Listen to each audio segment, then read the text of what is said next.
A Baby for Joy. The Amish Bonnet Sisters, Book 15. Written by Samantha Price. Narrated by Stephanie Dillard. Chapter 1. Joy sat at home alone. She glanced out the window to see gentle snowflakes falling. Wanting to get a better look at the first snow of the season, she pushed herself to her feet. It was awkward getting around with her pregnancy at this late stage. As pretty a picture as the snow made, watching it alone caused isolation to gnaw at her insides. Having grown up with a rowdy house full of 5 sisters, an older half-sister, and 2 older half-brothers, it made her quiet household intolerable. She was alone every day when Isaac went to work, every day but Sunday, their day of rest. She'd once dreaded him leaving of a morning, but now with things how they were between them, it was better with him gone. At least there was no tension when she was alone. Everything had turned sour between them when she'd been caught in a moral dilemma.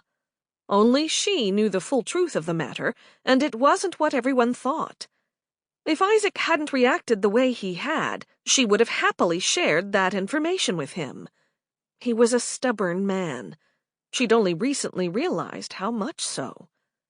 Technically, she hadn't done wrong, but she couldn't tell him that now. The way he'd behaved, he didn't deserve to know the truth. He should have trusted her, or forgiven her, or something. Maybe she'd never tell him. But then, would he always treat her as though he regretted marrying her? It was not a good situation, not with the baby only weeks away from arriving. It was not the marriage she thought she'd have. He'd been the ideal husband once, so kind-hearted and loving. How quickly things could change. Noticing her breath had fogged the window, she picked up the end of her long apron and cleaned a circular section so she could see out. By not telling him the truth, was she being as stubborn as he? No.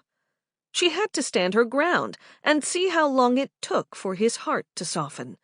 When it did, she'd reward him and tell him what had happened. It then occurred to her that she was putting him through a test. If that was so, he wasn't doing very well. In fact, he was failing. Her dog, Goldie, walked up to her.